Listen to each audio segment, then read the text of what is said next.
Dear students, Durga tutorial के online classes में आपका स्वागत है। हम आपको 12वीं कक्षा के हिंदी के गद्य खंड का VVI ऑब्जेक्टिव क्वेश्चन और आंसर पढ़ाने जा रहे हैं। आज चौथा पाठ है। पाठ का नाम है अर्धनारीश्वर और इसके लेखक का नाम है रामधारी सिंह दिनकर। तो आप चाहें तो पूरा इस पाठ का वीडियो हमारे चैनल पर उपलब्ध है, उसको जाइए, अध्ययन कीजिए और फिर ऑब्जेक्टिव प्रश्नों का उत्तर दीजिए।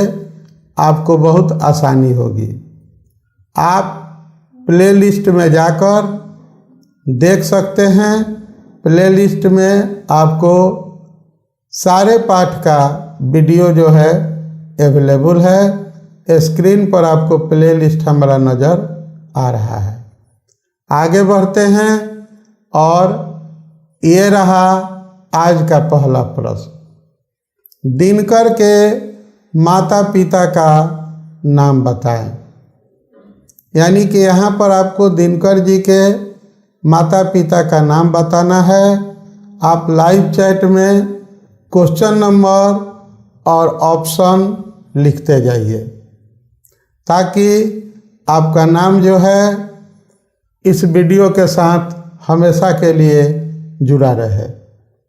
तो पहला ऑप्शन है गंगा देवी एवं प्रेम कुमार सिंह, संजीवमा एवं नारायण जिद्दू, विद्यावती देवी एवं सरदार किशन सिंह, मनरूप देवी एवं रवि सिंह।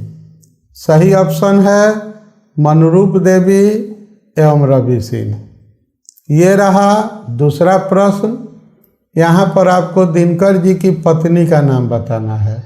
आपको बताना है दिनकर जी की पत्नी का क्या नाम था।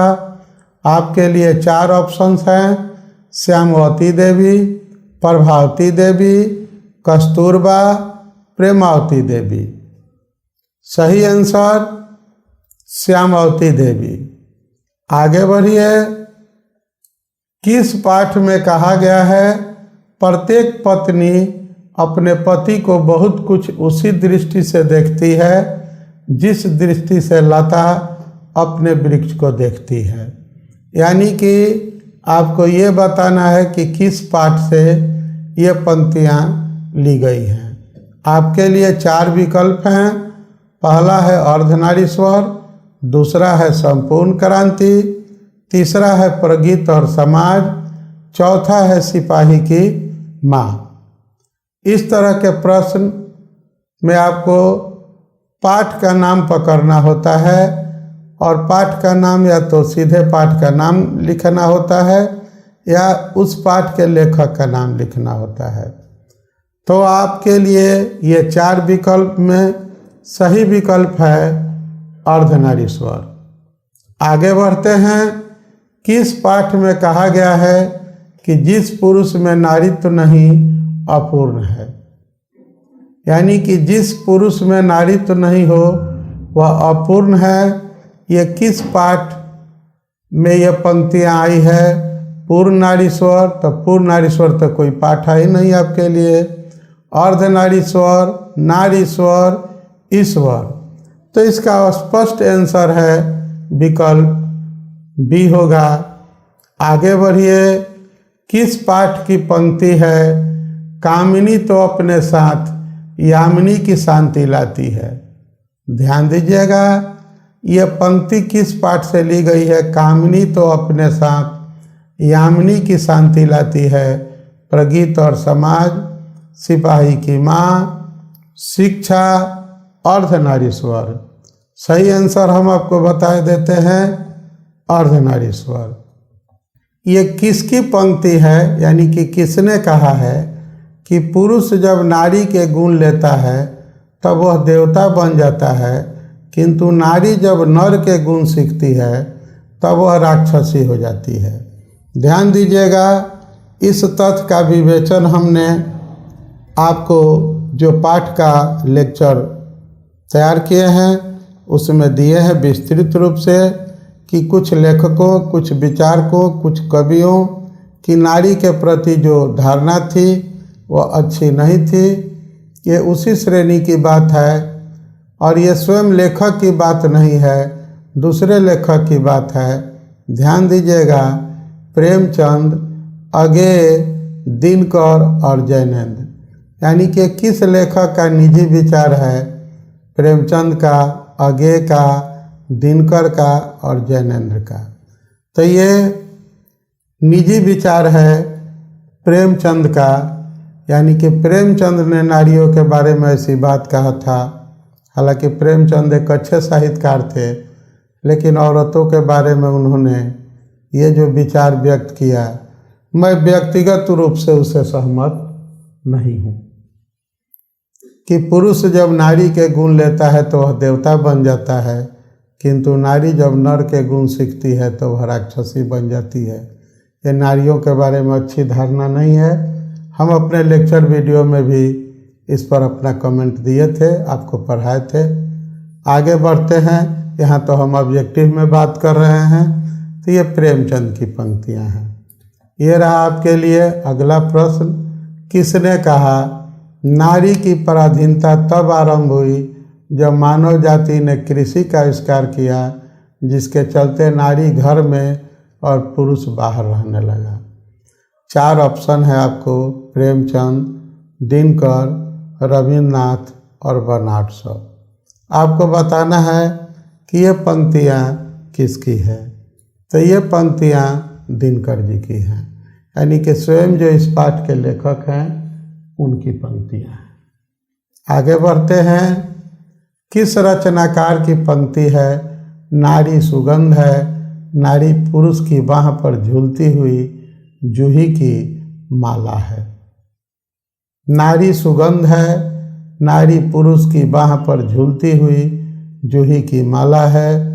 किसकी पंक्ति है? प्रेमचंद की, अगेय की, मोहन राकेश की, रामधारी सिंह दिनकर की। इन चारों में आपको सही ऑप्शन बताना है। ये रहा सही आंसर, रामधारी सिंह दिनकर। आगे बढ़िए। ये रहा आपका 9वां प्रश्न। अर्धनारीश्वर का किस विधा से संबंध है, यानी कि गद्य की कौन सी विधा है? निबंध, कहानी, एकांकी, व्यंग। यानी कि आपको बताना है कि अर्धनारीश्वर गद्य की कौन सी विधा है। चारों ऑप्शन में सही ऑप्शन होगा निबंध। ये कहानी भी नहीं है, एकांकी भी नहीं है, व्यंग भी नहीं है। अंतिम विकल्प निबंध बचता है, वही सही विकल्प है। आगे बढ़िए।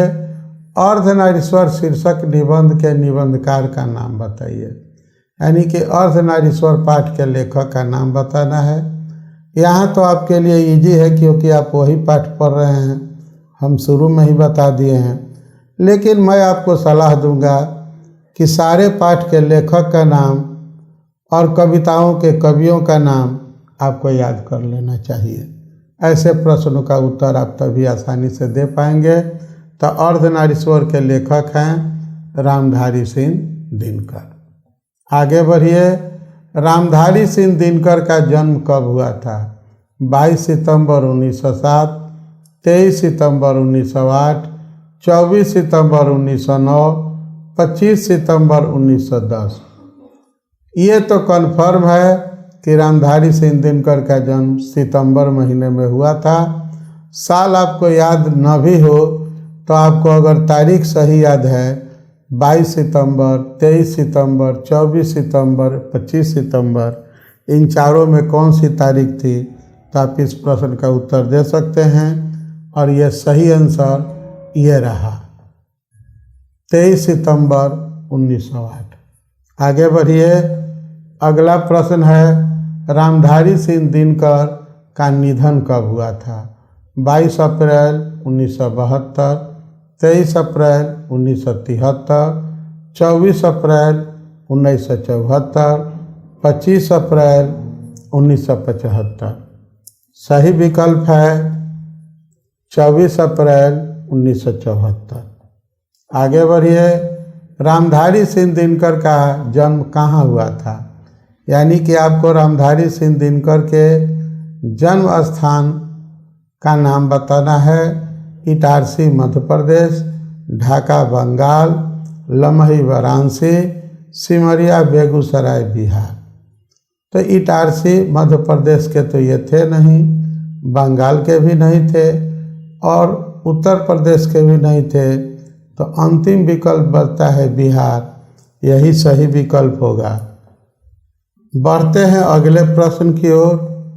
ये रहा क्वेश्चन नंबर 14, स्क्रीन पर आप जिसे देख रहे हैं। दिनकर को किस गद्य पुस्तक के लिए साहित्य अकादमी पुरस्कार मिला था, यानी कि आपको बताना है कि दिनकर जी को साहित्य अकादमी पुरस्कार उनकी किस पुस्तक के लिए मिला था। अर्धनारीश्वर, शुद्ध कविता की खोज, संस्कृति के 4 अध्याय, दिनकर की डायरी। सही विकल्प है संस्कृति के 4 अध्याय।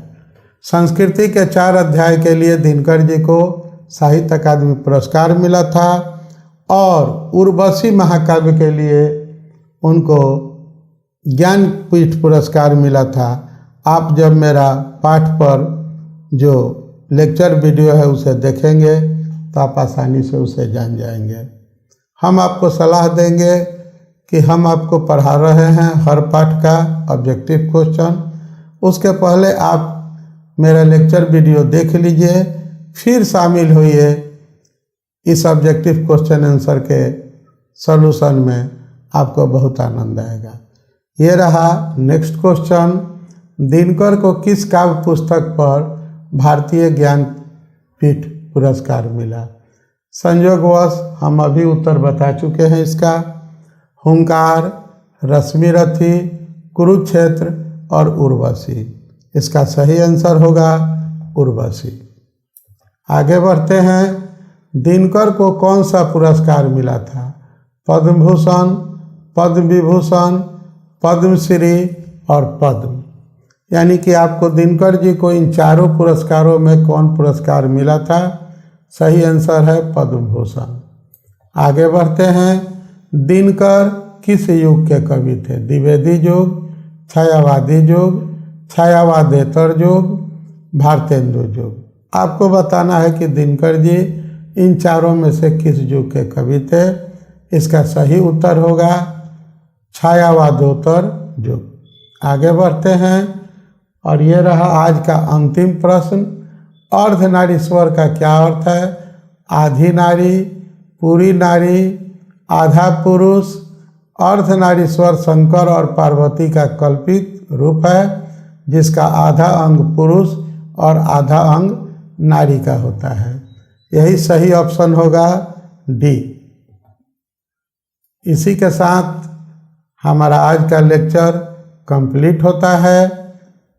आपको इस लेक्चर को सुनने के लिए, देखने के लिए हमारे तरफ से थैंक यू, धन्यवाद।